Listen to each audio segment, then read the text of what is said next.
Hello, everybody. A very good morning to the Honorable Session Chairs and all the participants present in the technical session on theme Sustainable Equality Education Practices.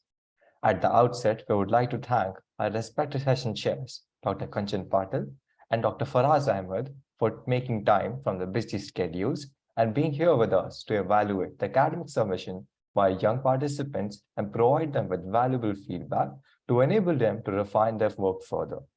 Before we begin with the presentations, I would like to introduce our eminent session chairs.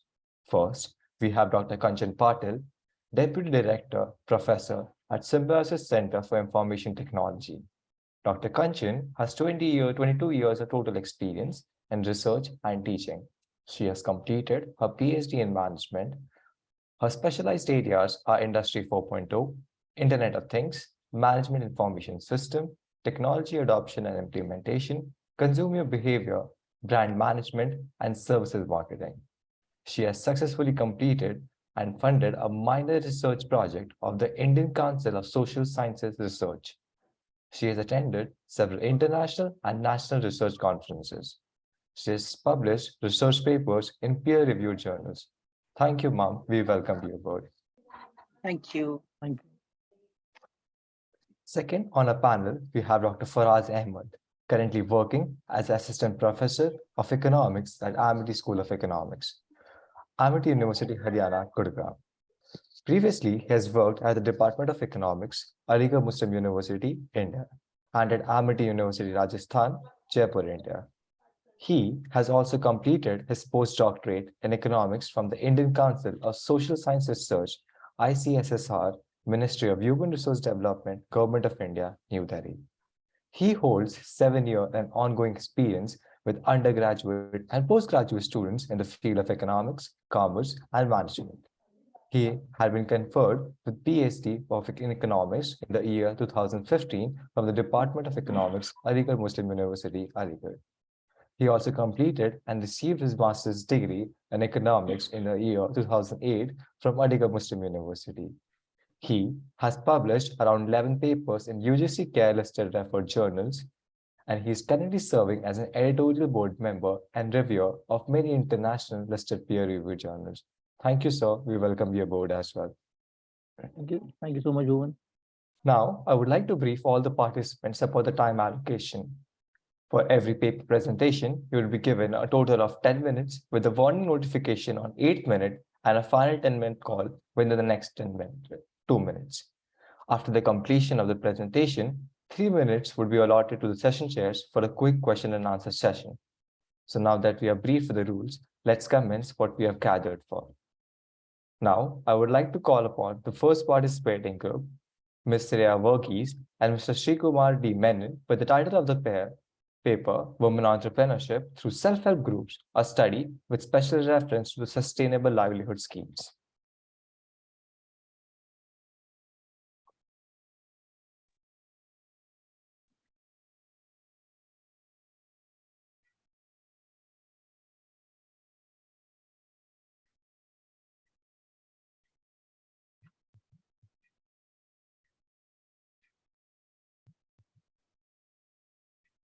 Is visible, madam?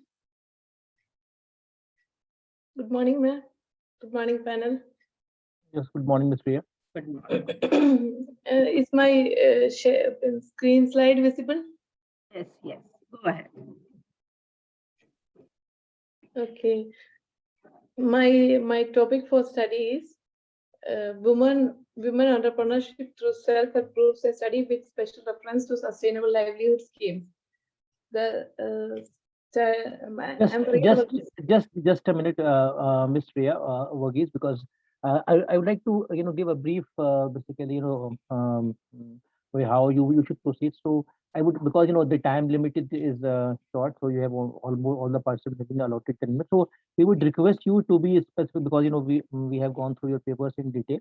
So you just highlight the importance why you have selected this paper, your objectives, methodology, and findings and conclusions. Because if you go into detail, like so that it will take time. Okay, please. Thank you so much. Thank you, sir. as we all know that women empowerment is considered as a major topic in this era. It is in Kerala also. I have took the topic from and studied from Kerala. In Kerala, the self-help groups are active through compulsory mission, which is under the National Livelihoods Mission. The main objective of the study is to identify the role of self-help groups in entrepreneurship.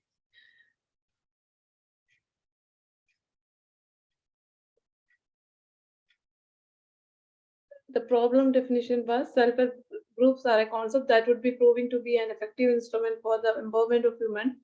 The workable alternative for empowering women is the development of entrepreneurial skill. The particular research was carried out with the special aim of investigating the empowerment of women through entrepreneurial activities of self-help groups.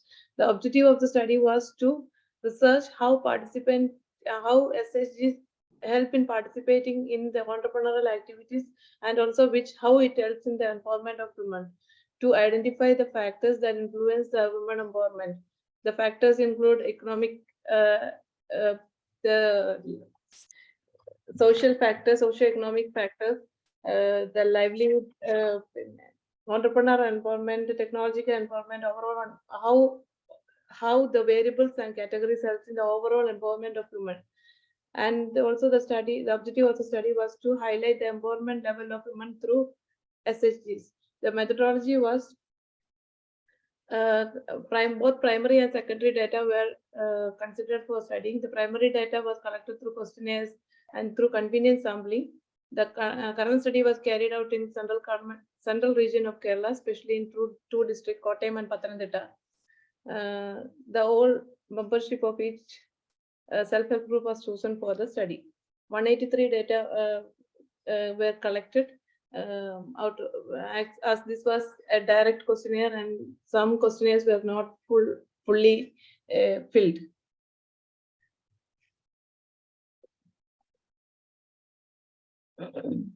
Number of respondents according to the livelihood schemes collected was the different areas were animal husbandry, small scale business, and agriculture.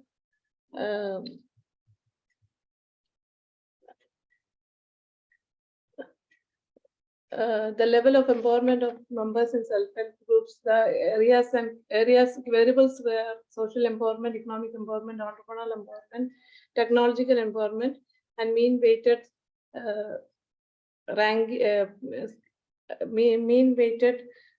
ranking was used, and from that economic empowerment was ranked first, and social empowerment second, entrepreneurial empowerment third, and technological empowerment was the least.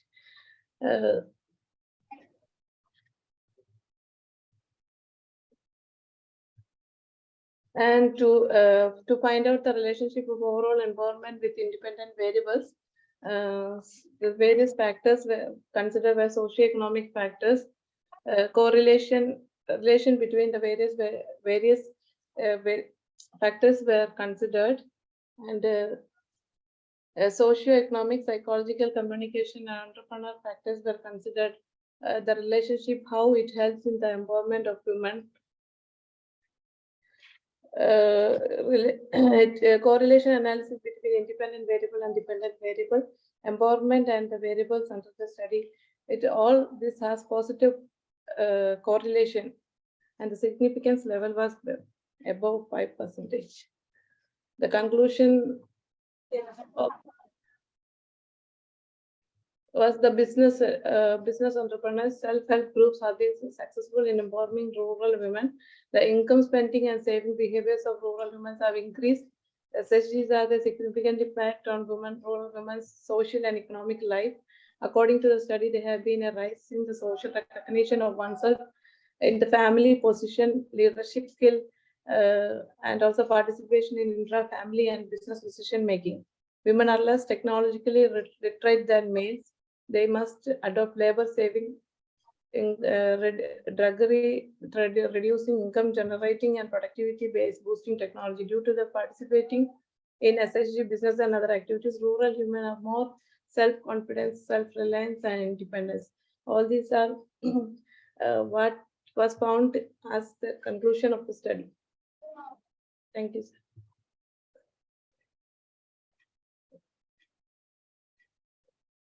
Okay, good, Ria. Good presentation.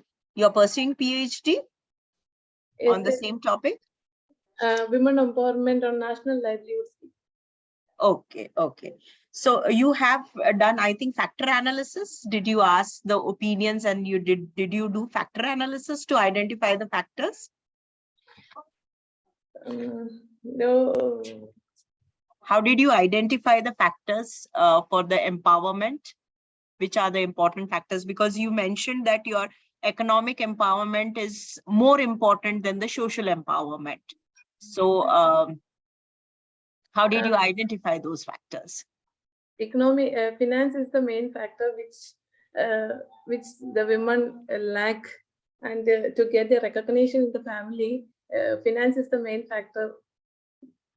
Okay, but this particular conclusion that economic factor is important, did it come from the survey questionnaire or the analysis has mentioned, or And then through mean weighted ranking, this was analyzed. Right.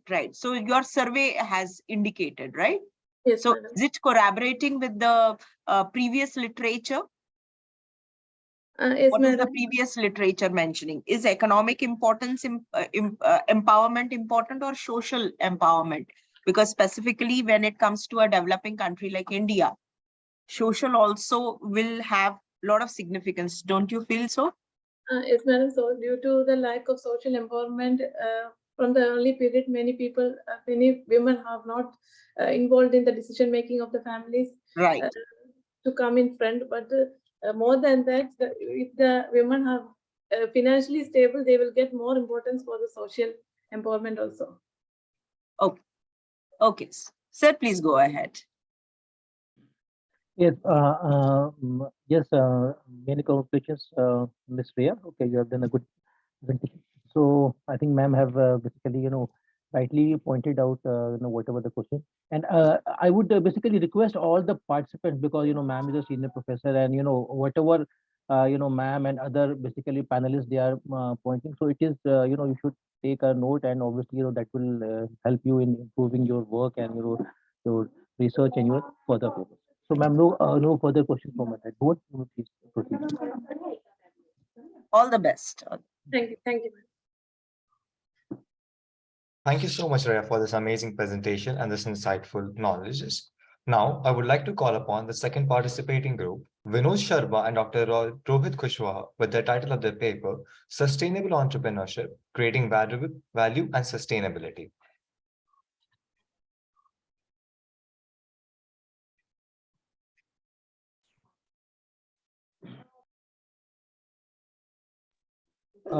Ms. Ria, would you please stop sharing your screen?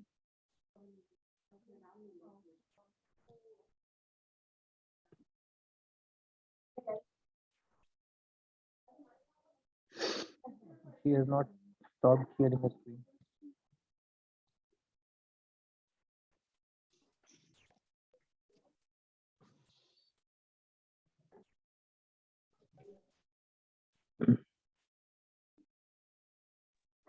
Ms. Ria, would you please stop sharing your screen?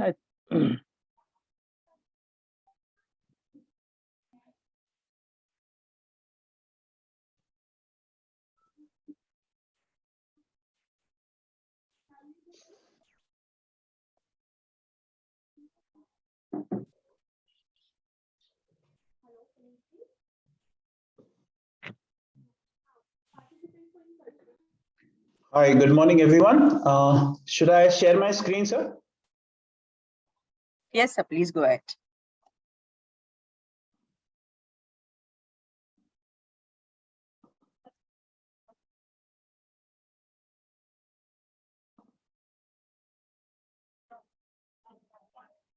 Is it visible?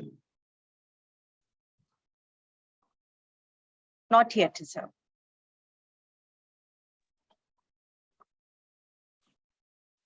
Is it? Yeah. Yes, now it is. Right. Should I start, sir? Yes, sir, please go ahead. Good morning, everyone. I'm very, very thankful to the organizers for giving this opportunity. And I'll be talking on the topic of sustainable entrepreneurship. That is creating value through sustainability. It's a review paper, right? So before I finally start with my presentation, I would like to seek the permission from the chair. Am I? Yes, sir. Yes, sir. Please go Thank you ahead. very much. And secondly, am I audible and my presentation is visible clearly? Yes, sir. Yes, sir. Thank you. Perfect. Thank you very much. So I'll be talking about sustainable entrepreneurship. And as sir has rightly mentioned, I'll be very brief in my presentation. So the objective of my study was because sustainable entrepreneurship as a field of research is in a very infant stage. It's the stage which requires a lot of studies to be done. The second objective was that to review the literature available on sustainable entrepreneurship, because there are various terms, as I will be discussing later on, which are interchangeably used across multidisciplinary avenues and the pretext. So it was essential that how these are contributing to the sustainable entrepreneurship must be studied. So the most important aspect was there are very differentiating concepts and terminologies, as I mentioned earlier, like ecopreneurship, social entrepreneurship, and ecological entrepreneurship, and many more.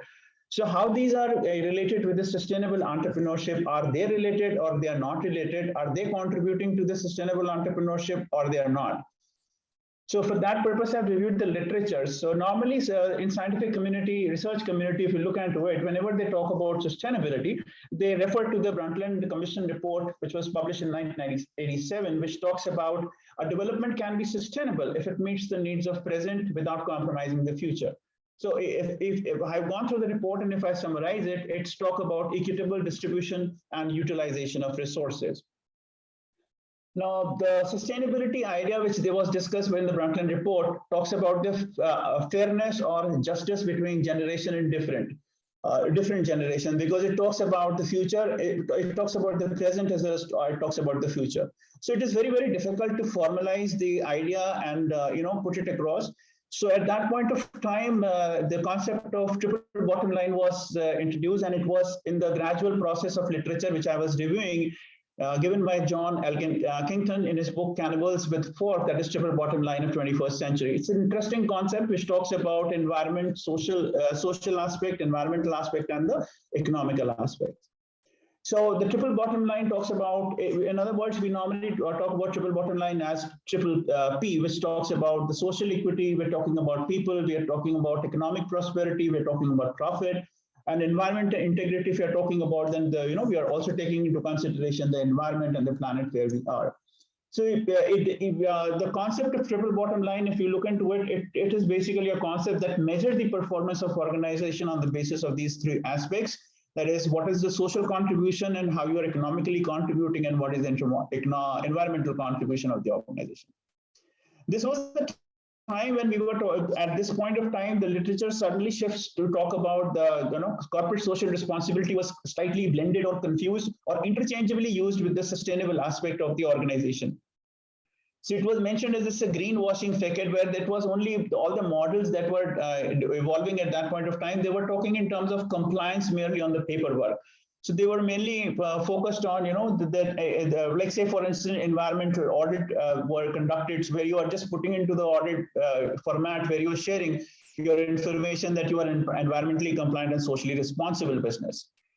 So if you look into the manifestation or the three pillars of the sustainable entrepreneurship, where the scientific literature talks about it, it is social entrepreneurship, the entrepreneurship in a social capital, and entrepreneurship in an environment. These are the areas which were, during the literature review, we found that they were laying the foundation for it.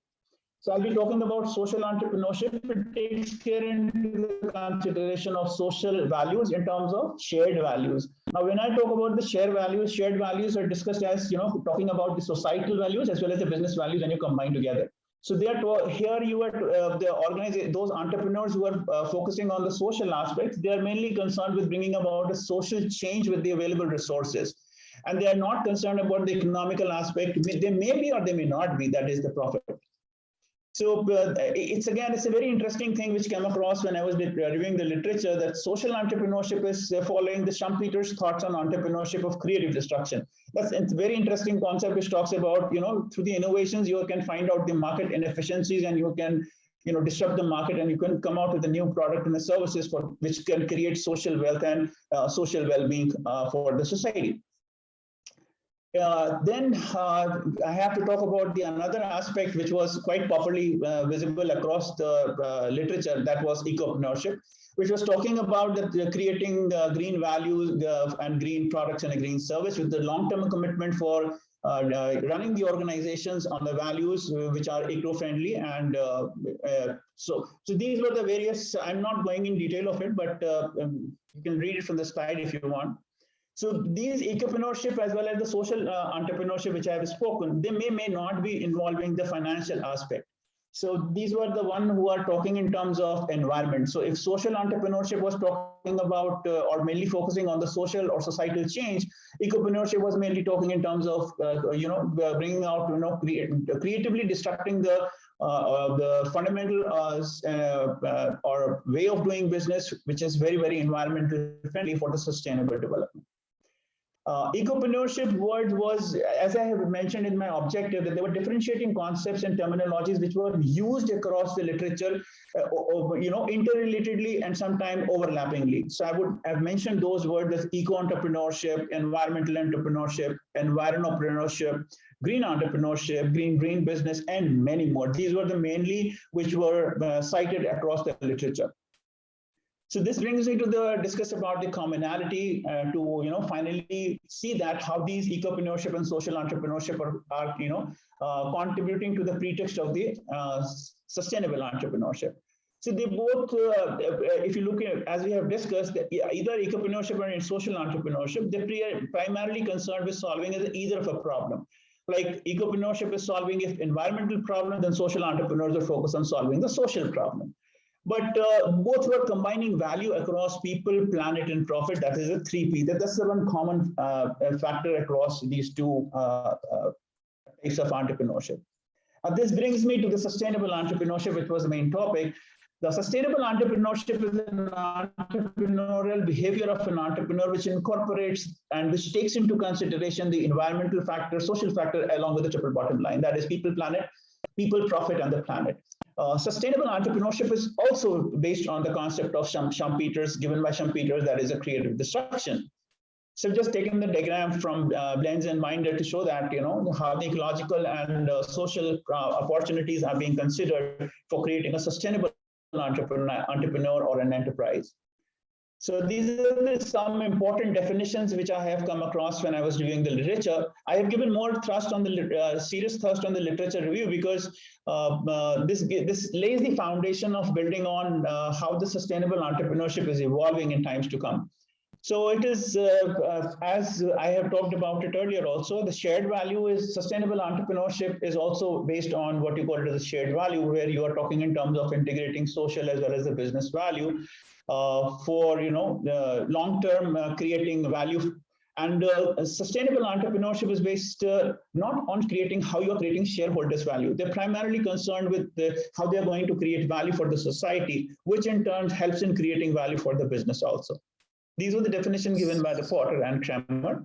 So last 2 minute call to you. I'm moving ahead, right? So I'll not read those slides, sir. So I'll just finally come down that how I'm going to connect ecopreneurship, social entrepreneurship, and sustainable entrepreneurship.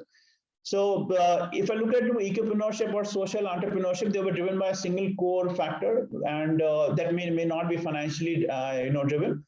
But sustainable entrepreneurship integrates both environmental as well as social, and they are driven by the profitable aspect, and they are also economically viable and scalable. So this brings me to after reviewing the literature, that why I have selected this topic, there's a gap. That's an unclear conceptualization regarding the definition and core assumption of the sustainable entrepreneurship. It's very, very visible across the literature. We've used the methodology of the use Scopus and a Web of Science databases for exploring or finding out using this term sustainable entrepreneurship, ecopreneurship, as I've discussed earlier. In all, I've taken 50 publications, which have categorized, divided into conceptual, theoretical, and methodological framework for identification of the categories and the subcategories, which I have discussed so far. These are some of the most important authors which I have selected, which I have reviewed, the work I have reviewed based on the number of citations. So finding was that the sustainable entrepreneurship in scientific publication includes definitely ecopreneurship, ecological entrepreneurship, green entrepreneurship, and environmental entrepreneurship, and many more. Long-term entrepreneurship and sustainability, if I'm talking about, they're both talking about creation of long-term values. So these are important slides. The last two slides I'll share. That sustainable business is all about shared values. Shared values are all about business and societal values. Shared values are all talking about social innovations, and social innovations are sustainable value creation. So in the last slide, I would like to summarize so far whatever I have done in my while I was doing this research. It's sustainable entrepreneurship plus sustainable development. We're talking about developing a holistic business model, which has got a lot to do with the social value and shared value for contributing into the collective good of people and good and progress. That's why Potter and Kramer. So these are sustainable businesses websites, which I have strongly used, heavily used for studying them as far as to get an idea about the empirical aspect of this sustainable entrepreneurship. With this, I really thank you all, and thank you, Chair, for giving me a patience listening. Thank you very much, sir. Thank you, sir. I mean to say this is a very, very important, it's actually a multidisciplinary topic. Right, and you were actually very clear about various definitions when it comes to economical aspect or the social aspects as well as environmental aspects. And I think you have done quite a good review of literature. If you could have followed a PRISMA kind of methodology, how did you go about the selection of the papers? Did you follow any methodology? I haven't, but I am seriously contemplating to do that. Definitely, Prisma. Yes. So if you go for the Scopus and the Web of Science databases, and you are able to find out the important papers, because already you know the authors who are working in this particular area and are highly cited. So if you really follow a particular methodology like Prisma and select the papers, and then probably, if you are in a position to find out what are the drivers for the sustainable entrepreneurship, that would be a really great research. Some kind of model, if you are able to propose that these are the antecedents or the drivers for the sustainable entrepreneurship, because you've done wonderful start for the review. I would like to add one thing, ma'am, over here, that definitely Prisma is the one which I have to consider. Yes. The important aspect which my area of focus was, because the scientific literature is overlapped when it comes to sustainable entrepreneurship. Right. Some talks about green entrepreneurship. So my focus was that how do I understand that all these are contributing to the sustainable entrepreneurship or not? So that was one area. Maybe the extended part of my research could be what you are suggesting. We'll definitely consider that. Thank you for a good suggestion. Thank you, ma'am. Yes, Mr. Vinod, a very good presentation, in fact, a very comprehensive review of literature. I just want to know is this topic a part of your PhD topic, or is your research? No, it's an additional work. My PhD topics is with the entrepreneurship, and okay. I'm about that's again a different area which I'm doing it. It is I'm studying the role of entrepreneurial orientation of university teachers in developing entrepreneurial mindset of students. Okay. That's a very different area, because again, that is based on my last work experience, where I was heading the entrepreneurship development and incubation cell, and I came across, my observations gave me this certain assumption which I'm trying to check in that process. Okay, because you have highlighted very good point. Like, for example, you have mentioned in your papers, there are basically 3 P's: people, profit, and planet.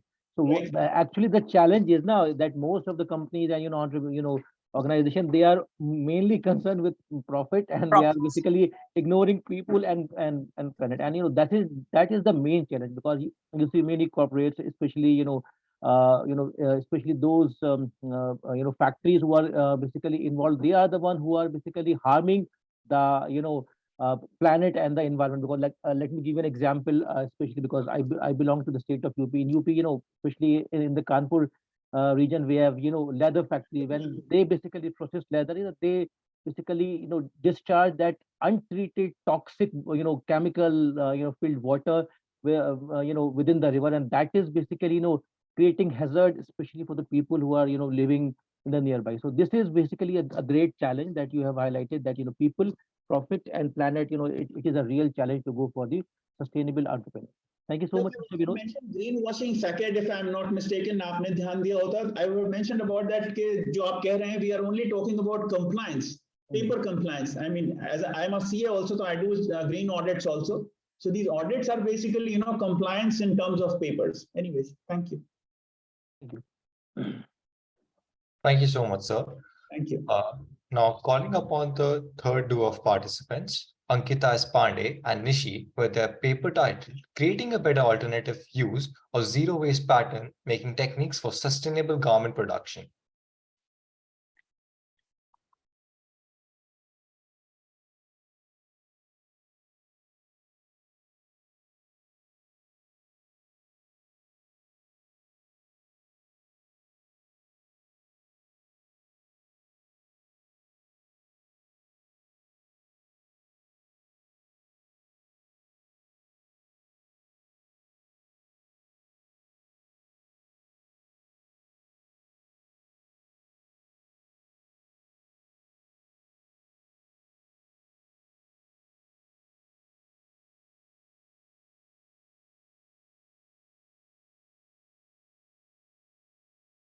I think the participant is there or not there. Miss Ankita, are you there? Because I'm not able to. Because Neither. I'm not able to see Ankita. We can go for the Neither. next presentation otherwise. Yes, please. Sure, we'll go for the next participants. Now calling upon the fourth duo of participants, Vasundhara Saluja and Kirti Kushwaha, for their paper titled as Accelerating Sustainable Consumption and Production in Fashion, Apparel and Textile Industry through the Internet of Things.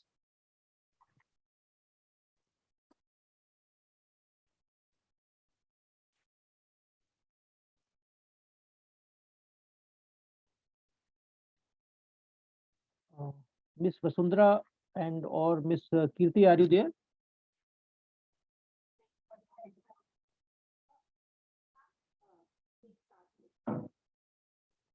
Because I don't think so. I'm also not able to see they are not. Right. Vasundhara name is not there. I don't think, sir. Yes, next, I think Bhuvan, we will go for the third. I think Miss Gunjan Rajput is there, the fifth one, the fifth participant. Calling upon the fifth group of participants, Gunjan Rajput, Dr. Geeta Ravish, and Dr. Pooja Jaiswal, with the title of their paper being Sustainable Innovation and Transformation of the Healthcare Industry.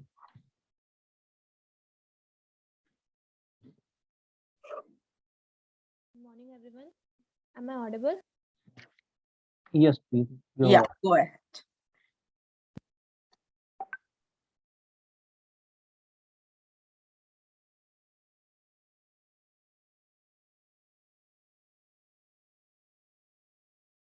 Is my screen is visible to everyone? Yes. Just put it on the slideshow mode and you Yeah. can go ahead. So, good morning, everyone. My name is Gunjan Rajput, and today I am presenting my paper on the topic Sustainable Innovation and Transformation of the Healthcare Industry. I have done this review paper under the guidance of Dr. Geeta Ravish and Dr. Pooja Jaiswal. Let's start with the presentation. Innovation. In today's world, innovation is very necessary. Transformation of healthcare is necessary after the pandemic. Just like the COVID, the world is also moving at a fast pace, and we need to move forward with it. We need to introduce new or improved goods, services, operational and organizational processes, and that we call an innovation. Initiatives must be made environmentally friendly to be sustainable. Following COVID, society is altering its perspective and focusing on more environmentally friendly goods and services. Just like a WHO has said that improves, maintains, or restores health while maintaining negative impacts on the environment and leverages opportunities to restore and improve it. to the benefit of the health and well-being of current and future generations. We need to improve, but we need to keep in mind that we need to produce, improve by keeping in mind that our future generation do not affect by it. Our objective of our paper is improve sustainable resources that are present in our surrounding, in healthcare industry, in or anyway in any industry. Sustainable innovation. Innovation must be sustainable. Integration of technology in healthcare. We'll be discussing about this objective in further. Review of literature. I have studied varied review papers, and they have all addressed the shortcomings in our healthcare system that we have experienced during COVID. Uh, Health is a very sensitive matter, and people think twice before finalizing their decision on their treatment, or just for a small consultation too. So we need to adopting to the technology is not easy for them, and we need to maintain their trust and increase the usability of technology. We can done this by the cooperation or integration of various industry in our field. We also need to be mindful of the hazardous effects of technology. One of the effects we have seen recently is the hacking of AIMS servers, Delhi AIMS servers. So moving on to the objectives of our paper is improve sustainable resources. We'll be particularly focused on the healthcare industry. Healthcare industry sustainable resources. I have taken here only about the three. I have researched or review about the three resources that is present in the healthcare industry. But there are so many ways and so many resources are present which we can improve and implement in our industry. The energy. Healthcare industry is an industry in which energy is used constantly in UV machine, in equipment, in water plants, in various ways. And United Nations has established that ensuring access to the affordable, reliable, sustainable, and modern energy services for everyone is one of the sustainable development goals to be reached by 2030.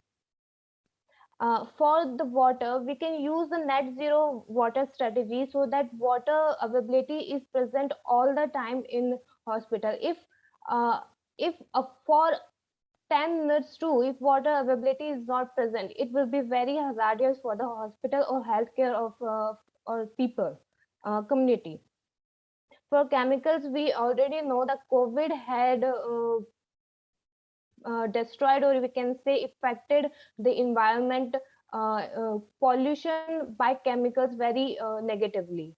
The untreated chemicals were drained into the river, and it affected our environment very negatively. And we can done this by drug treating of chemicals before we select the for its final procedure, or you can say research. Moving on to the sustainable innovation.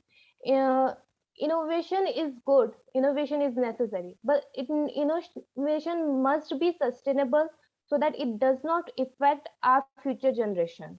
Innovation must be affordable, holistic, cost effective, and recognized of its relevance and usage. uh, with the with innovation must be these all the points, but we need to work on different fields too, like in technology. The telemedicine and mobile heart, smart cards is also necessary. Human resources is also need to be innovated. They need to select or choose the person with appropriate skills at a particular position or designation. Research. Indian educational system and government needs to invest in. Gunjan, I think your PPT is not moving. We are, I think, stuck to the slide of different fields. Okay. Now it is moving. Different fields is it is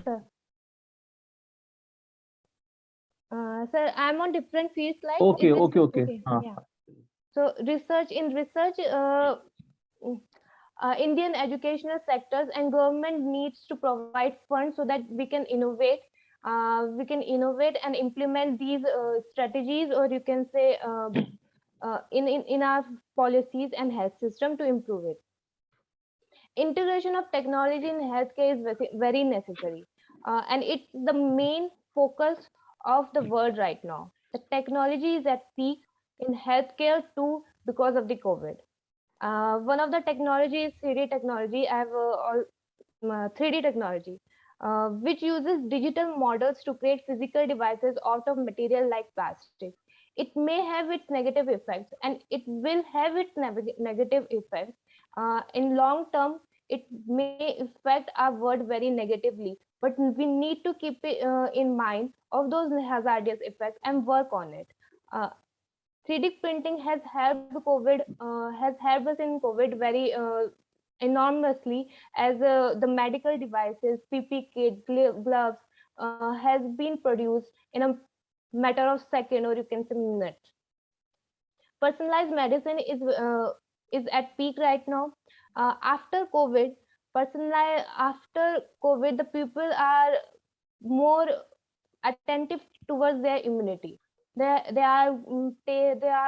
want to take every vitamins they think they lack in their body to improve their health, to improve their immunity. But it may be hazardous to their health. So the personalized medicines uh, is used to overcome this problem. Personalized medicine will not only help consumer consume fewer medication, but also avoid the negative effects of accidentally ingesting two separate chemicals. The next is artificial intelligence. Artificial intelligence also poses the potential to alter the patient care pathway.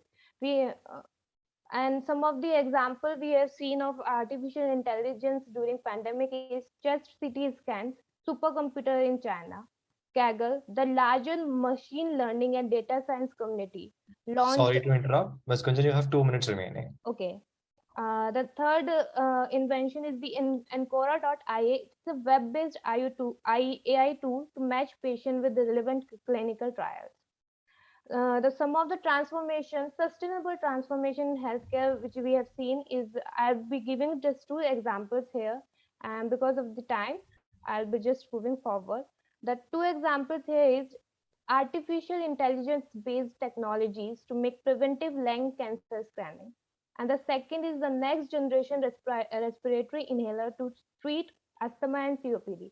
Here, because of the pollution and environmental, asthma is a non-communicable disease which is spreading through birth.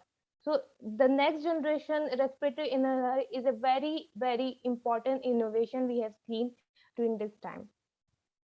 At last, I just like to add on that we are at the stage where our resources are limited, and to survive and for betterment of future generation, we need to introduce sustainable innovation at every level of industry, at micro and macro level of our industry. And for that, we require a global effort. It's just not a one man job.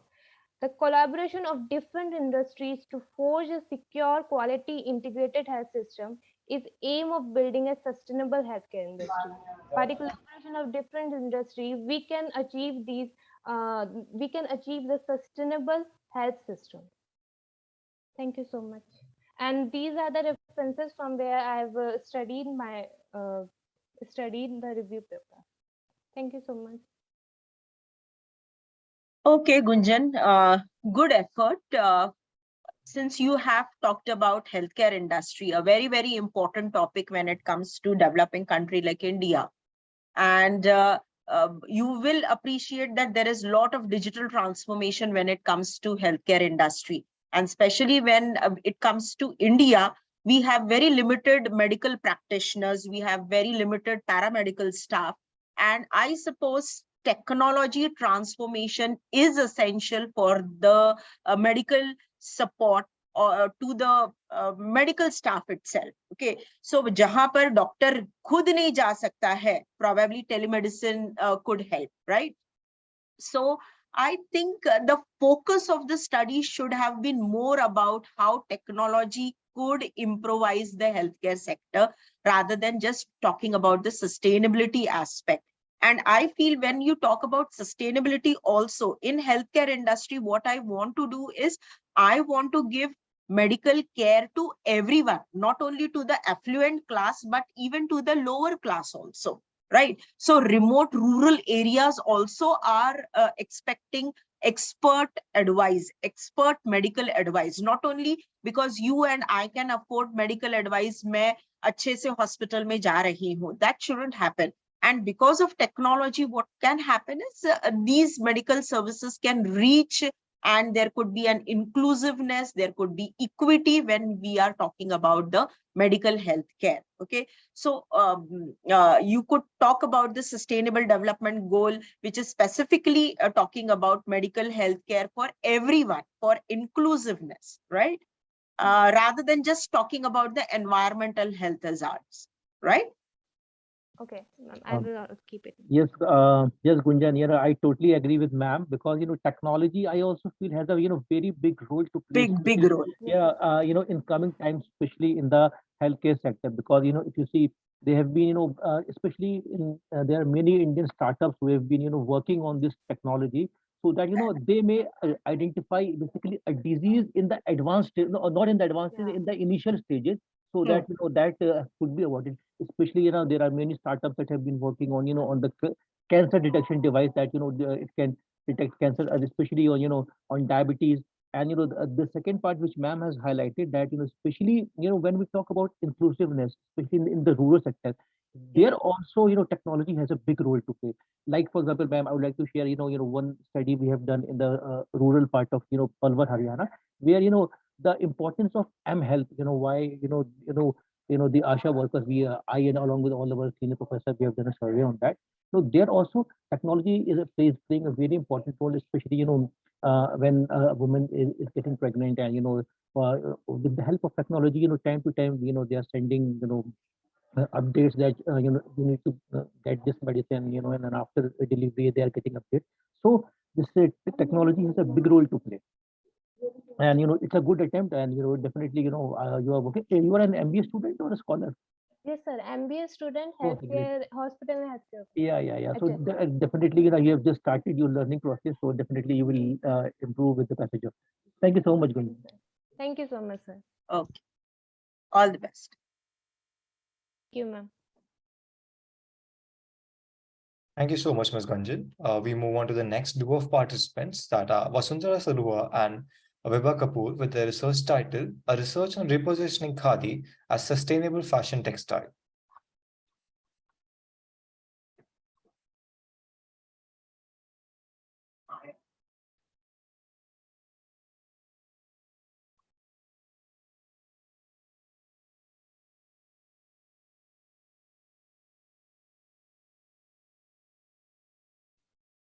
Is Ms. Vasundhara and Vibha are there?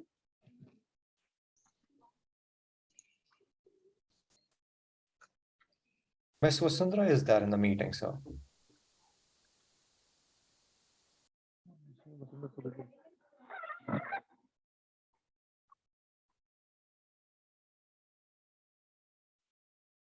Ms. Vasundhara, please unmute your mic and switch on your camera.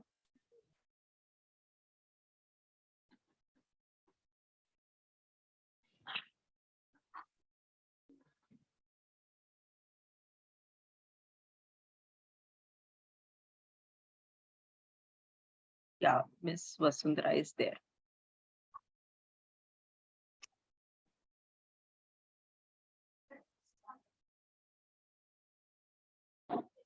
Ms. Vasundhara, we are not able to hear you. Can you hear us?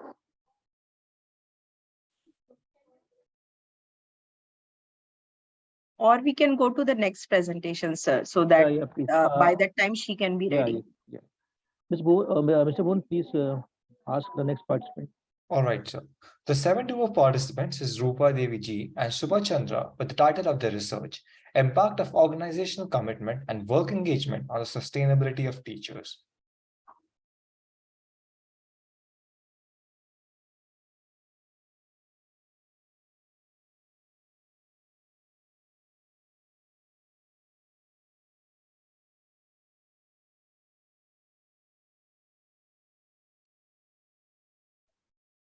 Rupa is there, Yeah, Rupa but is there. no response from her side. I would request all the participants to be ready. Maybe, when you are the next, so please be ready because, obviously, Yeah, the presentation schedule is there with them. we have already shared the presentation schedule with all the participants. So you should be ready now with that, with the sequencing.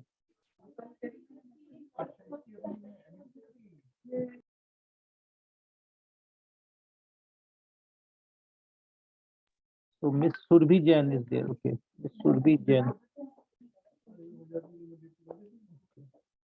I think, So my presentation is next. okay. Because Rupa seems to be connecting. I think, is she out of this meeting? Connecting with audio.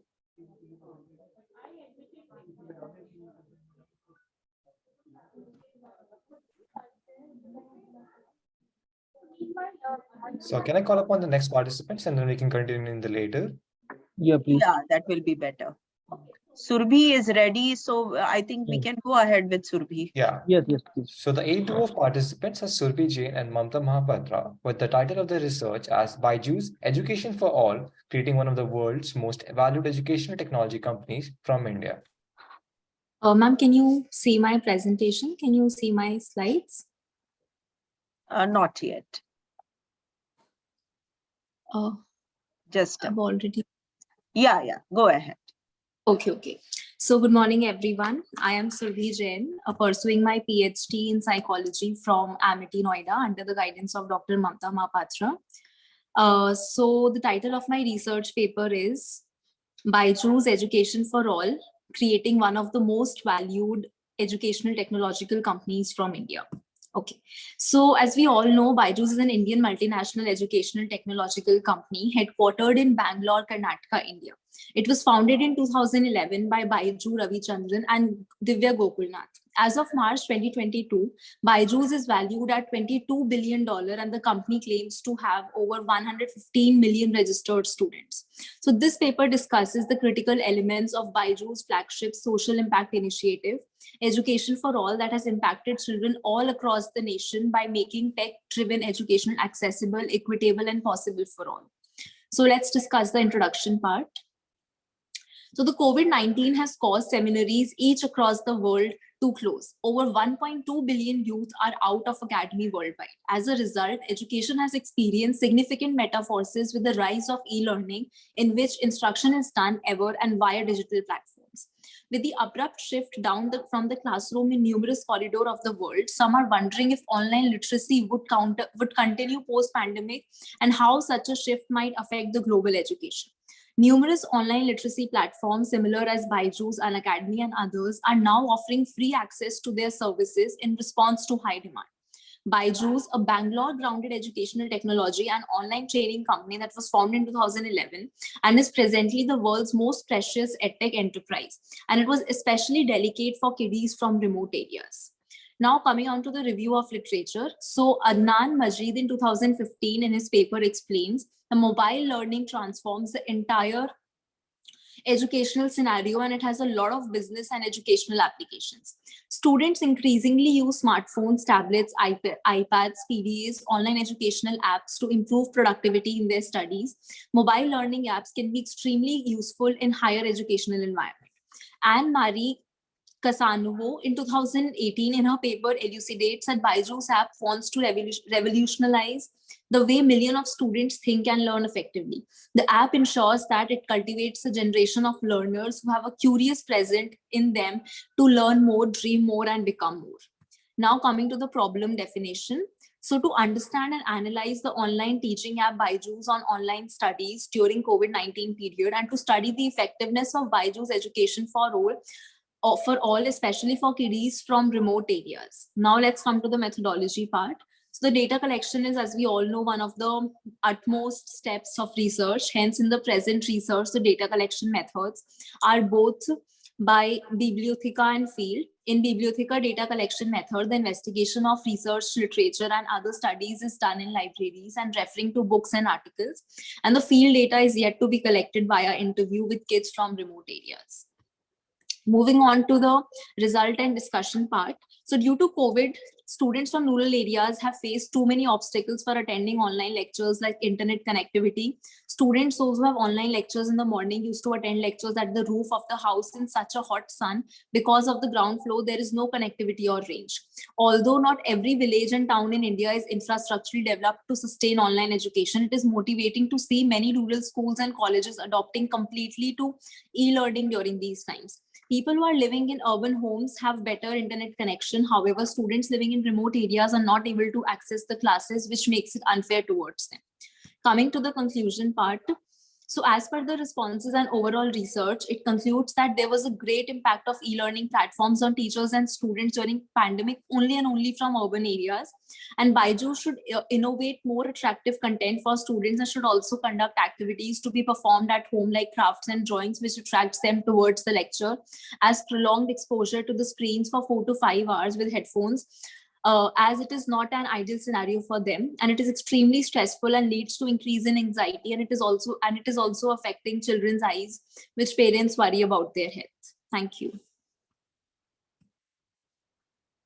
Okay, Surbhi, important topic. But why did you only focus on Byju's? If we are talking about e-learning as an important concept, why only Byju's? Yes, ma'am. Ma'am, because I was in contact with certain people from Byju's and I could get the insights of how an educational startup works. So hence Byju's, and Byju's is the most common app that is being downloaded. And ma'am, like for example, Unacademy, it never says that they will just focus on the students from remote areas, but Byju's was initially created only and only for the students of remote areas. COVID happened, it was taken over by the entire world, no matter from urban or from rural, but it was specifically made for the rural students. So hence I chose Byju's. Because there are government portals also. Government of India portals are there, like Swayam, NPTL and all, which are free of cost, right? So I feel just focusing on Byju's at this point of time, because Byju's is not doing that great also. If you could have an overall, e-learning as a concept, where even government portals like Swayam and all are there, free of cost. Moodle is available today. Okay, you are working with Amity University. In Amity also, you must be using Moodle kind of concept, which is open source. Okay, and dissemination of the knowledge can happen very easily. Yeah, there are challenges when it comes to smartphone penetration and the internet connectivity when it comes to rural India. But, we have to also look at how easily the things could be accessed, because Byju's will require a smart tab and maybe some charges would be required. And government portals are there, free of cost, de rahe hain wo log.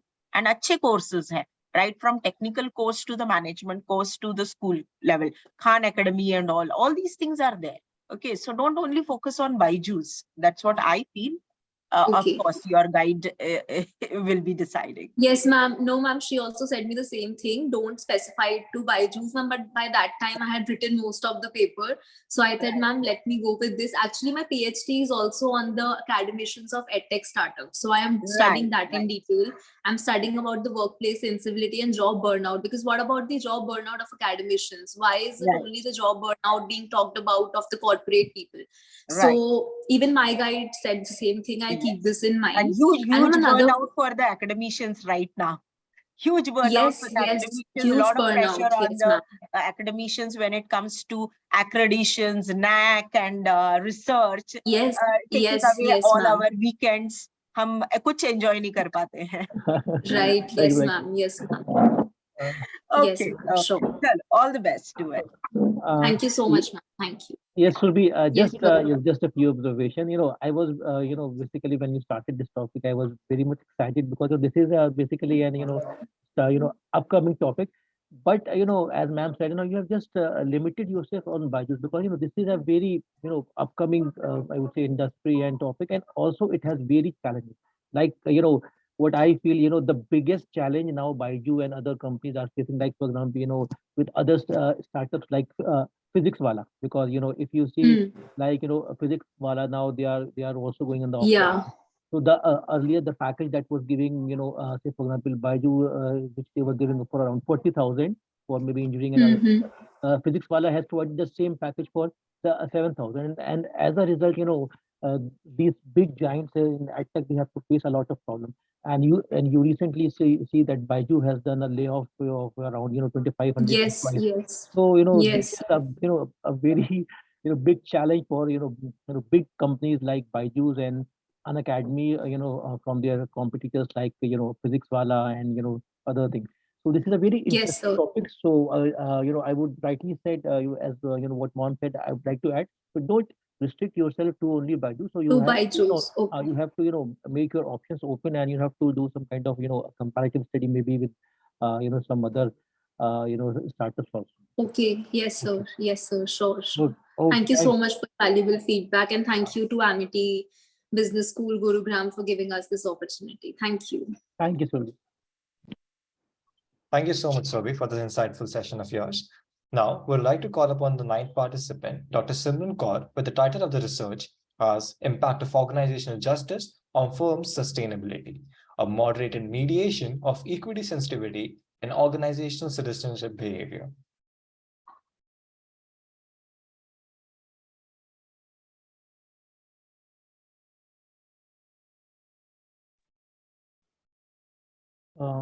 I think Dr. Simran Kaur is also not there. I'm not able to see her name. All right, so we move on to the next participant.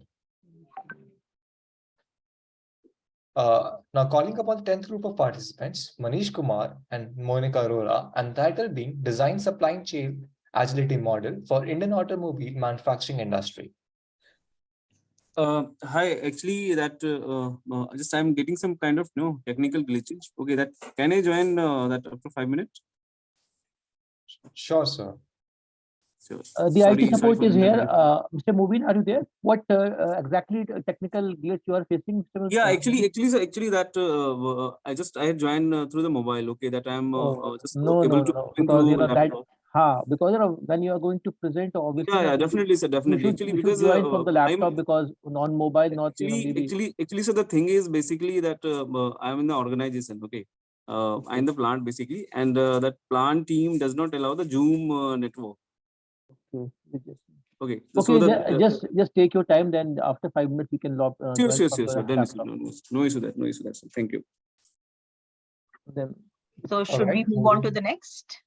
Yeah, ma'am, we'll surely move on to the next participants. The 11th group of participants will be Vijay Singh and Pooja Jaiswal, and the title of the research is Information and Communication Technology, an agent of sustainable development across all businesses.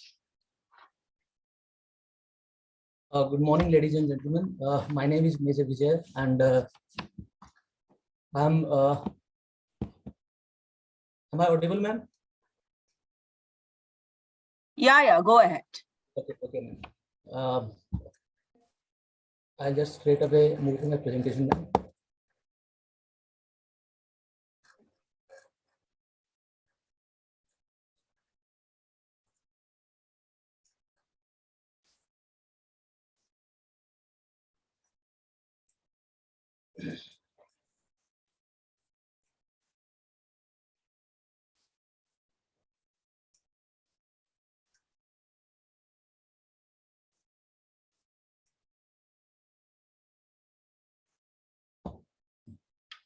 My screen is visible, ma'am?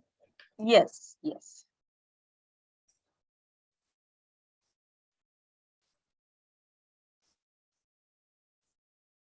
Just Yeah. put on the slideshow mode and you can start. Yes. Yeah, go ahead. Ma'am, thank you very much for giving me this opportunity, ma'am. In fact, I was I'm posted in JNT, and I was eagerly waiting for my turn because I'm sitting, putting my dress on, and under this coat, and there's an incident which I have to immediately attend. firstly, I would like to thanks all of you for giving me this opportunity. This is my first attempt after joining MIT as a scholar. And I would like to thank Dr. Pooja Jaiswal also, who is sailing me through my journey. Ma'am, my topic is information and communication technology, and I suggested this topic to ma'am that I want to write something on this because I have been dealing with information and communication technology in my job also. So ma'am suggested that you can relate that in ICT practices with something, with sustainable development. So things came to my mind, and then I went through a lot of research, a lot of papers, articles, and open source information which is available. Finally, what came to my mind that there are three aspects to information and communication technology. It has got a huge scope in itself. When we talk about ICT practices, we have to keep these practices green, to save energies, to save resources, to enable the society, the businesses to have access to information technologies in future. Secondly, ICT can play a role of catalyst or a role of it can be an important tool to help other businesses, to help other organization, governments to carry out sustainable development practices. Thirdly, with the help of ICT, we can also sensitize the environment, or we can spread the awareness about the importance of sustainable practices. So without wasting time, I'll move to my presentation. Ma'am, I have divided the presentation in the following head, which was told to us. Coming to the introduction part, ma'am, sustainability. When we talk about preventing the misuse of natural and physical resources, ma'am. So, as we are all aware that ICT, information and communication technology, is at the core of all businesses. In fact, it is enabling us to contact, having this interaction at present. Meanwhile, GIT initiatives, green IT initiatives are equally important. We want to have these technologies to be available for our future generations. Thirdly, ICT, the topic, as the title says, that ICT can be an agent for sustainable development, since it is embedded in all industrial, commercial, and service sectors. It can also help in coordinating the initiatives of government and business enterprises towards this direction. And finally, it will help to ensure environmental and business sustainability in long term. Ma'am, we all are aware that sustainability of environment, of business, and society is a main concern, and is a has got a prime importance for all enterprises, government, and societies. Towards this direction, in 2000, UN in 2015, and sustainable development agenda was shared, which is basically a blueprint which talks about peace and prosperity for people. ICT, has exploded in several areas, but what I feel after going through this, through the information which is available, that the potential of ICT has not been explored fully. The potential of ICT has not been understood, which I'll be explaining in further slides now. We have now, next generation technologies, AI-based, cheaper, fast, and intelligent systems, processes with cloud computing, smarter IoT devices, which can, monitor, optimize, and minimize the usage of resources. So, as I have said, that I'll be covering the topic in three heads, which is there on the screen. These are the literatures which I have reviewed while writing this article.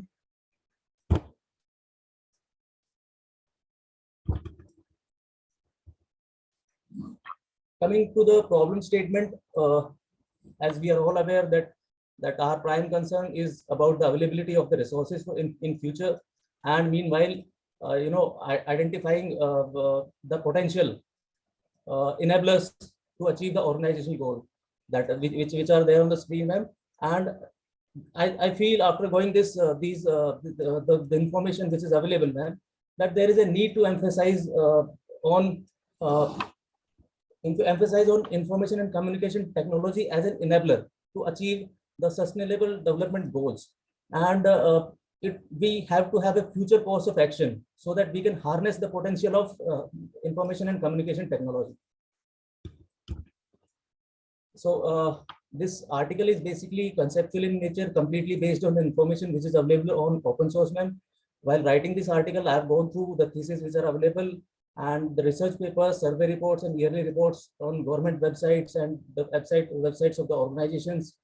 And a few articles I have referred, plus the open source info on government and other organizations which they provide yearly reports and yearly survey reports which they provide.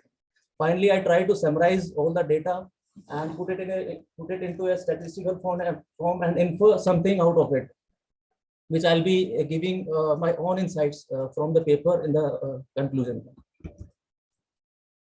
Coming to the first part of the paper, which says that how can we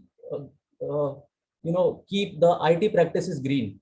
Firstly, we should have a system where we have disposal and recycling policies. We want these laptops, smartphone, and thin clients to be available in future. Then we need to have the processing of the material which is used, so that it can be the optimum utilization of the hardware can be ensured. As I going through, you can see on the view file, a UN report said that in 2016 itself, 44.7 million tons of e-waste was there. So we should have the policies of reselling also, like we see that on Amazon, Flipkart, Apple, eBay, they have resell policies on their websites. International strategies and policies at national and international level should be there for eco-friendly and power consumption and cooling of the equipment also. There are state-of-the-art technologies like cloud computing, mobile computing, Internet of Things, big data analytics, software-based networking, which if fully utilized, or the potential of which is fully understood, it can play a great role in. I'll give you some statistics also, which how these technologies have reduced the uses of consumption. And finally, by using these technologies, 64% of the companies are meeting their targets of energy consumption. That is what International Data Corporation says. Coming to cloud computing, ma'am, if you would have heard, cloud computing is basically having a 24/7 operational data centers. It's a mix of, it's a physically and logically connected servers, storage, and network devices. And it is a kind of resource management technique, which includes virtualization. Sorry to cut you off, Mr. Vijay Singh. You have 2 minutes remaining. Okay. So it's basically virtualization, renewable energy, cloud computing, has reduced 38% of the energy usage in 2020 itself. Same way, mobile computing, we can have, energy efficient codings, algorithms to use for optimum utilization of mobile technologies and to save energies. Next one is big data analytics. Last decade has seen exponential growth in big data analytics. 64% of the IT industries are meeting their target of energy consumption by using data analytics. Software defined networks and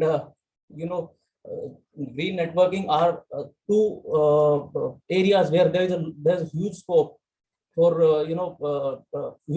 development towards to have sustainable computing architectures.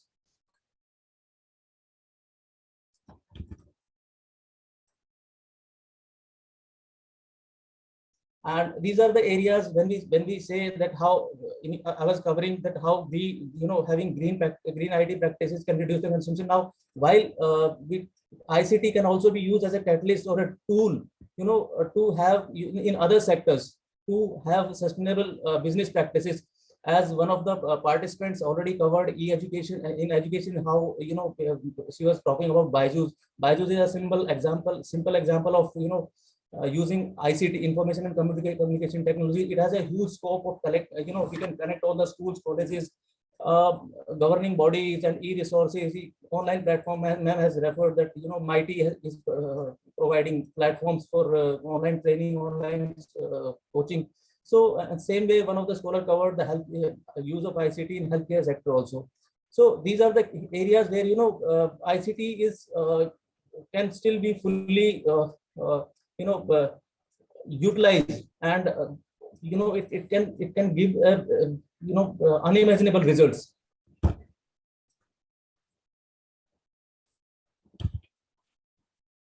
This is one slide where I try to put everything which I found, that how that use of ICT can enhance the sustainable practices without harming the environment, and how the data, the available use of sensors, communication data, and controllers, actuators, technologies, all these things mixed up with one in one slide, and how it can help in infrastructure development, fulfilling basic human needs and development, economic development, and empowerment of people.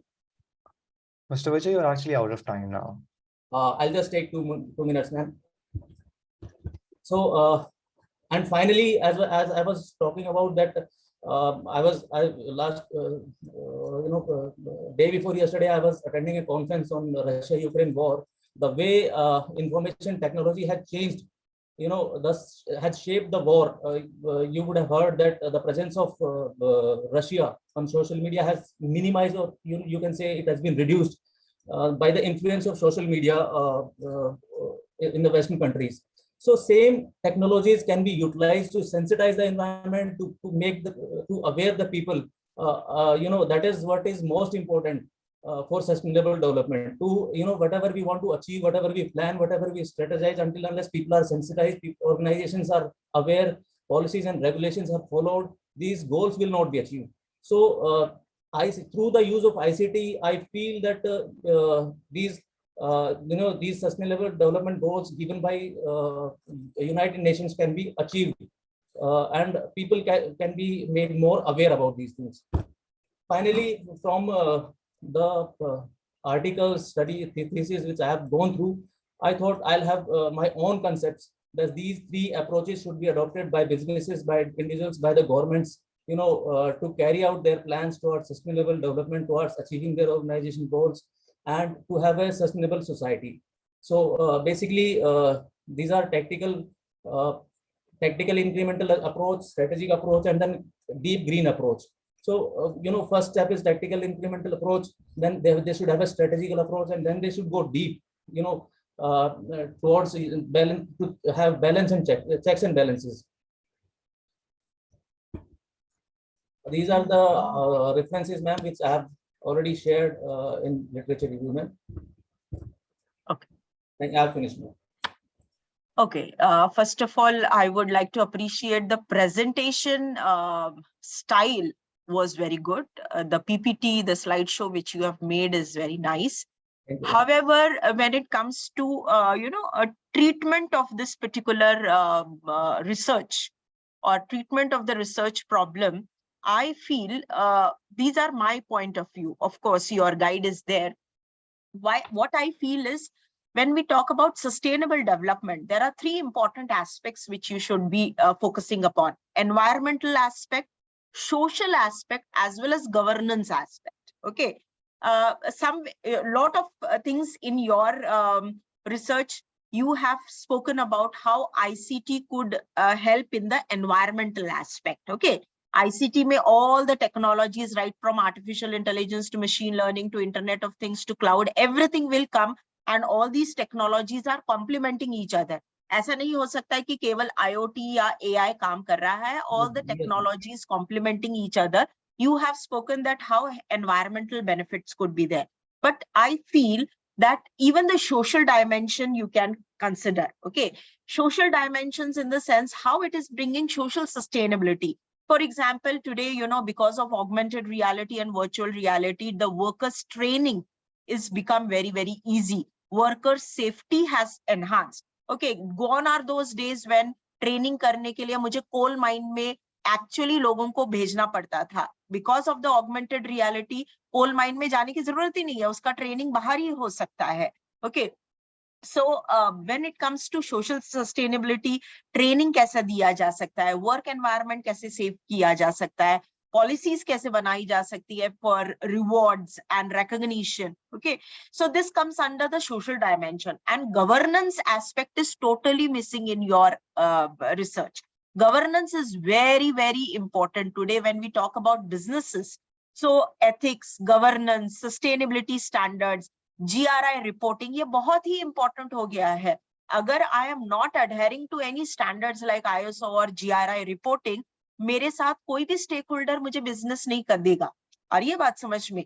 So that governance aspect कि भाई मैं वक्त पर taxes दे रही हूँ कि नहीं, मैं ethics policies follow कर रही हूँ कि नहीं, right? So these are very, very important aspects, and because of the techniques like, big data, AI, which help in a better decision making, these particular governance aspects have become very, very important. Whether I am paying suppliers on time, और ये बात समझ में, ethical consideration है कि नहीं, मैं fairness दे रही हूँ कि नहीं, equal training opportunities दे रही हूँ कि नहीं. So that governance aspect has to come into your research. This is what my observation, right? Dr. Faraz can go ahead. No, ma'am. Mr. Vijay, what ma'am has said, he is exactly pinpoint what basically, is lacking from, from your presentation, because, unless and until, you have government, approve things, so it will be very difficult for you to basically proceed. Okay, nothing more from my side. Thank you so much for giving this presentation. Okay, All the best. just a quick word, ma'am. First of all, I completely agree with your points. As we know that ICT itself is a vast, huge subject in itself, and the utilization of ICT, I think it is everywhere. And starting from, if it is fully harnessed, what I have concluded. Of course, and today people are aware about ICT. Either it is education, either it is healthcare, either it is governance, implementation, and the technologies, the emerging technologies of cloud computing, maybe this AI in future. So these things, I think that what I focused, that the potential of ICT has still not been realized, and it has to, it has to be, highlighted by. Okay, I think Mr. Vijay, we can go ahead with another presentation, because otherwise this track will be extending, and then your validatory function will be in problem. Yeah, that's actually we have to keep track with what are all these. Of course, every researcher will be passionate about their obviously. research, and they want to talk more and more. Yeah, However, obviously, we are, okay, I can see Manish Kumar sir, so probably we can go ahead with this presentation.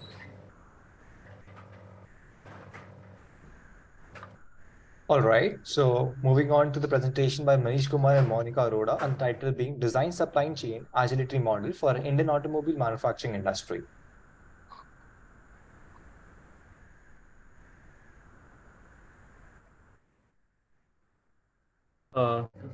Yes, sir, your presentation is there. I am audible. Sorry. Your PPT is visible. You can start off. Just a minute.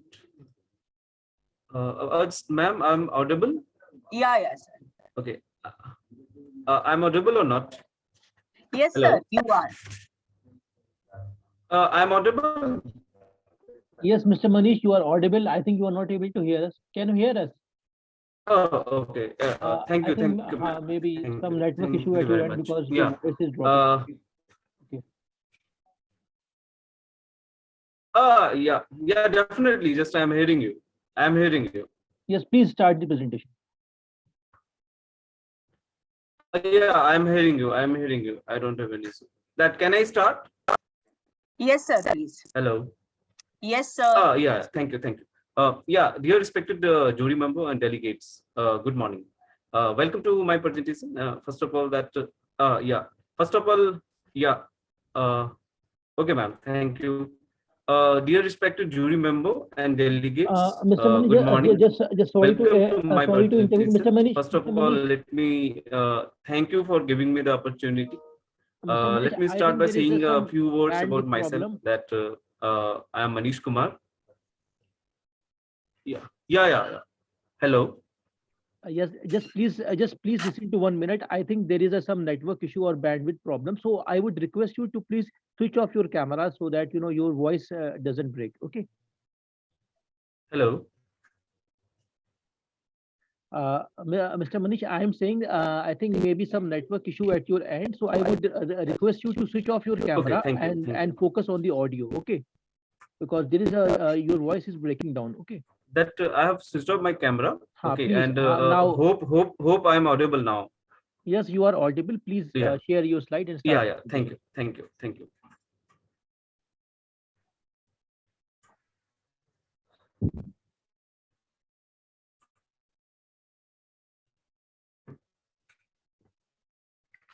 Yeah, my screen is visible now. My screen is visible. Yes, sir. Yeah. Yes, sir. Please go ahead. Yeah. Respected jury member and delegates. Good morning. Yeah, welcome to my presentation. First of all, let me thank you for giving me the opportunity.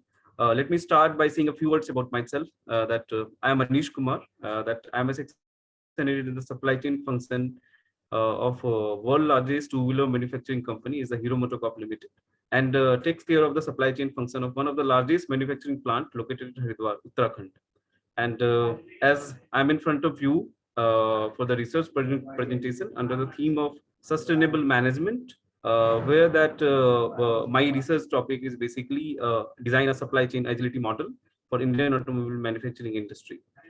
This topic is very much basically near to my profession as well as my passion, as because I'm very keen about supply chain system and always keep myself motivated for learning and integration of new ideas in supply chain system with the organization and outside boundary. Moving to the next, as my research topic indicates about the automobile manufacturing industry, as so that we here we hear that as we know that automobile industry is a symbol of technical marvel. Okay, and being one of the fastest growing sector in the world, its dynamic growth phase are explained by nature of competition, uh, product life cycle, and consumer demand. So we are just able to see here that in Asia basically that performing well in terms of the sale as well as the production around ranging from 75 million to 98 to 99 million. Uh, as we know that the global markets are becoming more turbulent and volatile in most segments. So the most important of ability to adapt to rapid and unexpected changes is therefore growing extremely fast to sustain in the market.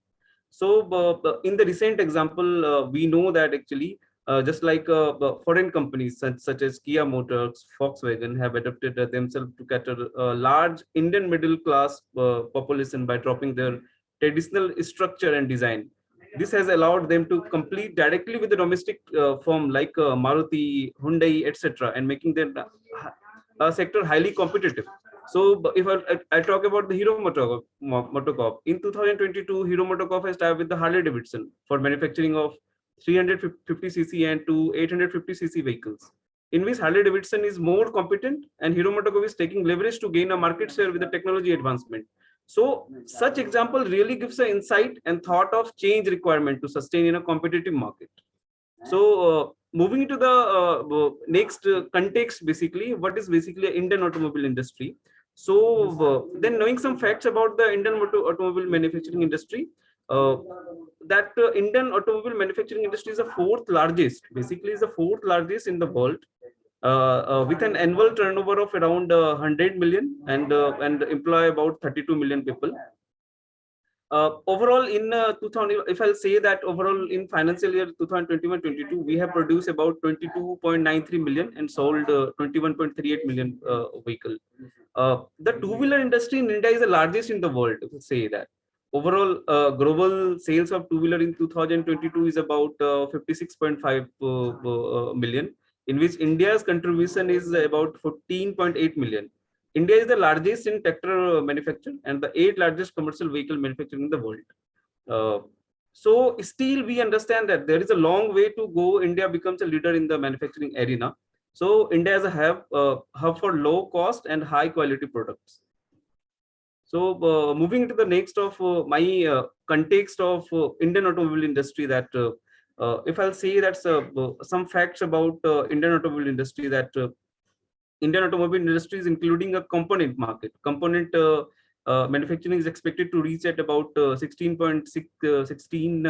trillion to 18 trillion by 2026. So Indian automobile industry's market are in the cusp of major change. The opportunity generated by that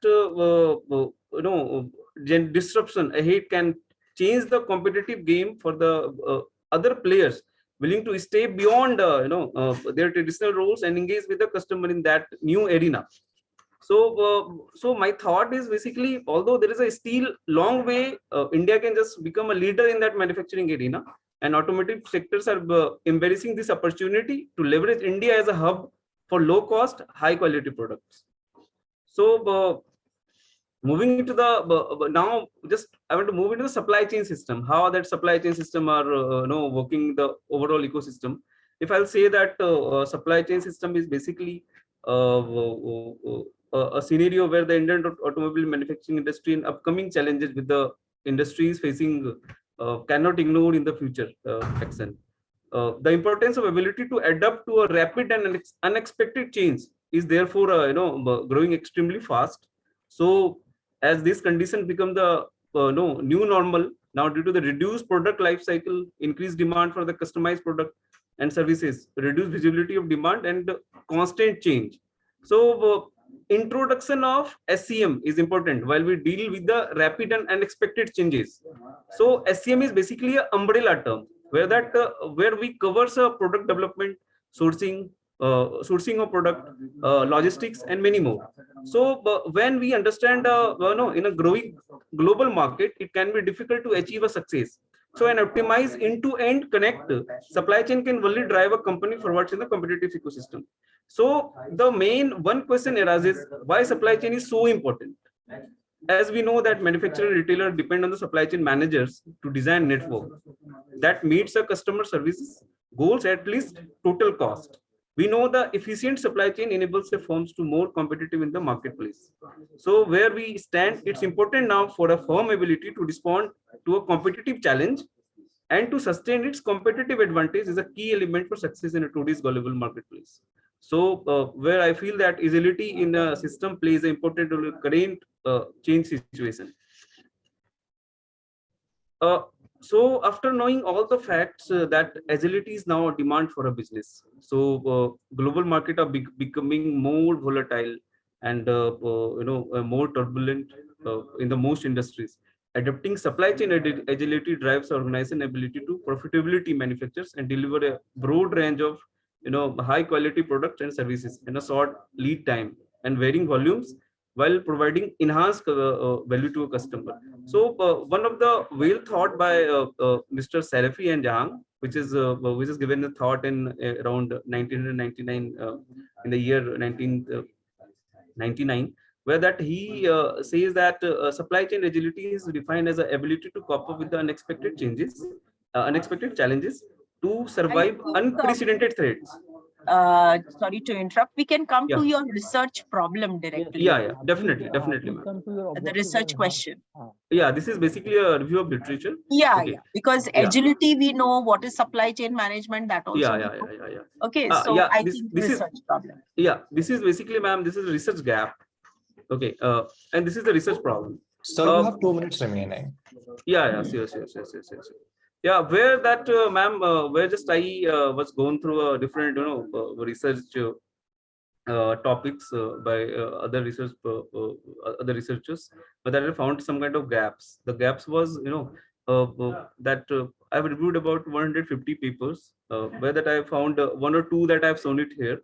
And as you know that organization practices plays a vital role in development of any process, which tends to achievement of specific goals or tasks. Many times we see that the organization managers, are not follow the appropriate behavior in terms of the certain practices like internal firm integration with the suppliers, and integration with the customer, etc., which leads to a company performance affects a very bad shape.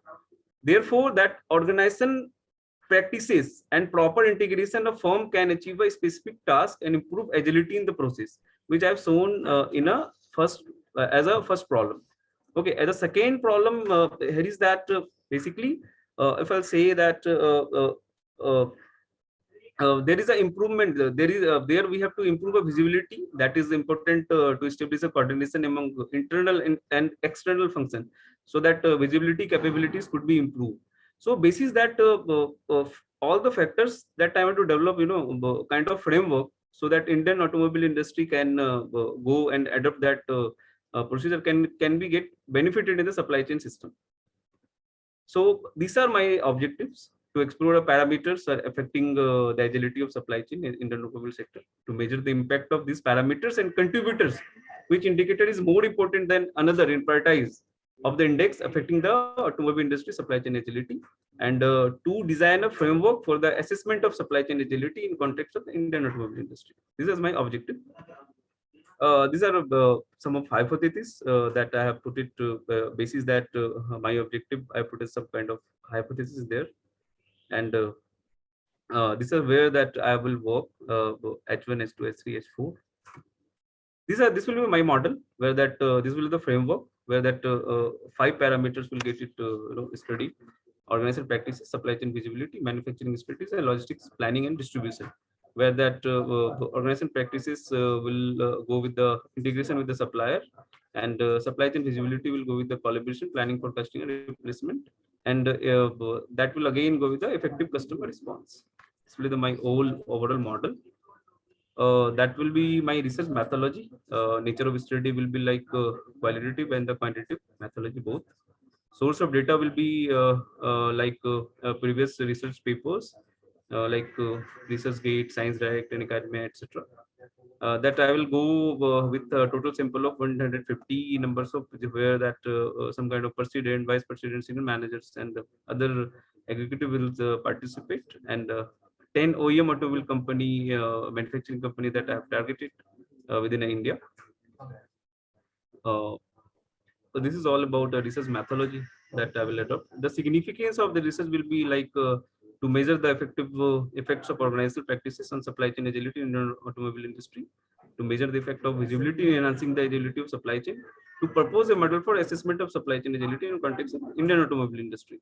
This will be this is all about the references which I have used in this all the working that at last that I will say there is a lot of opportunity learning for me in this area.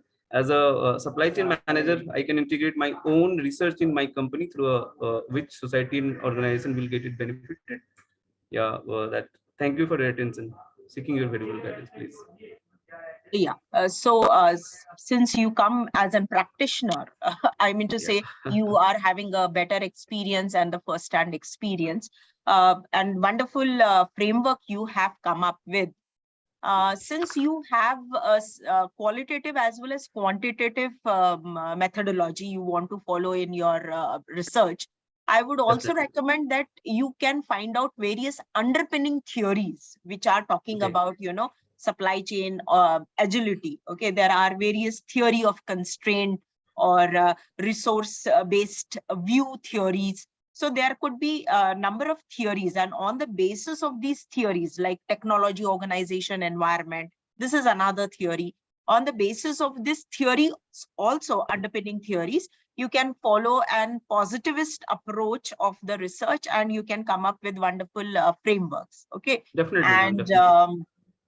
That particular underpinning theory, it gives you the skeleton, why you are proposing that this particular parameter is important, why you are saying that this parameter is more important than other parameters.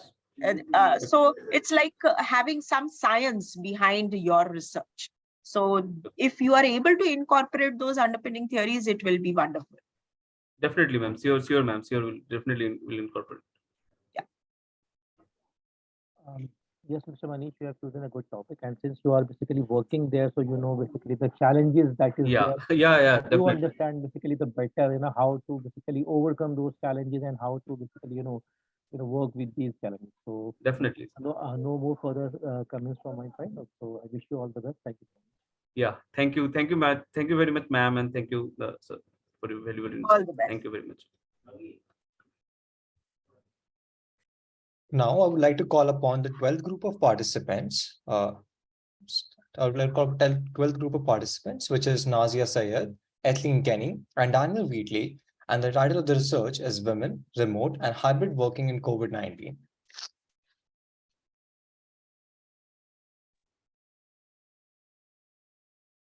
I think they are not in the panel. They are not there. So, Miss Gunjan Rajput, have you given your presentation? So, Yeah, so she is done with the yeah, presentation. is anyone who is remaining who was absent when they at their turn? Sir, you mentioned Dr. Simran, Vasundhara. Yeah, ma'am, they are not here. They are not there, no? Yeah, they are not there. So, and let me just call Ankita S. Pandey and Nishi. They were not there. Is anyone there from Ankita and Nishi? No. Vasundhara Saluja and Kirti Kushwaha. Anyone?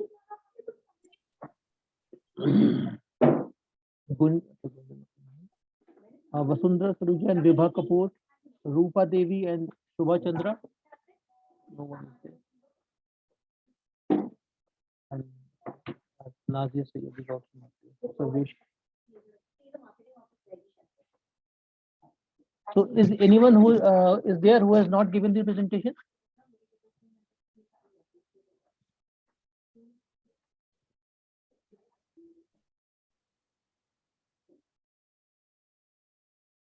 No one. no. Okay. So can I conclude? Yeah, please go on. Yeah, ma'am, with the permission of ma'am, please. Yeah, I suppose then there's no point in there is no spending point. time. Yeah, ma'am. I think then, according to my records, we have completed 6 presentations, Yes. right, sir? Yes, ma'am. Yes. Yeah, then I am in right track. So out of 12 presentations, we had 6 presentations, Yes, right? yes.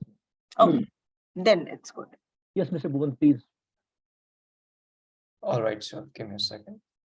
So that was all for today. A heartfelt warm gratitude to our session chairs for gracing us with their valuable time and making this session not just valuable, but conversant as well. We would even like to thank and express our deep thanks to the participants for enlightening us with such extensive and meticulous work. We wish you all the best for your future endeavors. Thank you so much. Have a great day. Thank you. It was my pleasure to be there with the Amity conference. And thank you to Dr. Faraz also being so cordial and coordinating with the external panel member. Also, Bhuvan, you have done excellent job coordinating with all the presentations. The session went very smoothly. So great. I mean to say, looking at the business school students working in so effectively, because that's where even I belong to. We also give all our events to the students itself. So in Symbiosis, you must have heard about Symbiosis. Symbiosis is there in Noida as well. I am in Pune. Yes, ma'am. So all the conferences, all the events are student driven. Yes, ma'am. So excellent, good work. Thank you, ma'am. Thank you so much. Yeah, personally, I would like to thank Dr. Kanchal Patil, ma'am, for giving us, valuable time despite his busy schedule, because he's a senior professor and deputy director at Symbiosis Institute of Information Technology. So thank you so much, ma'am, for giving us time and spreading your knowledge with all the participants. And I hope all the participants and the scholars they have learned something, especially from the ma'am, because you are being all scholars, and what since we have also gone through this phase. So we used to pick everything that come our way, that any slight information that that comes maybe from other senior professor, maybe our juniors and everyone. So that may helpful to improve our research. That will be very meaningful to all of us. Absolutely. Thank you so much, ma'am. Thank you so much. Thank you, sir. Thank you. See you. Thank you so much. See you in person. Sometimes do come to Symbiosis conference too. Definitely, ma'am. Thank you so much. Okay, sir. Thank you. I'll send the score sheet, sir. I'll mail. Please. Right? Please. Okay, Thank you. Bye. Thank you. Bye.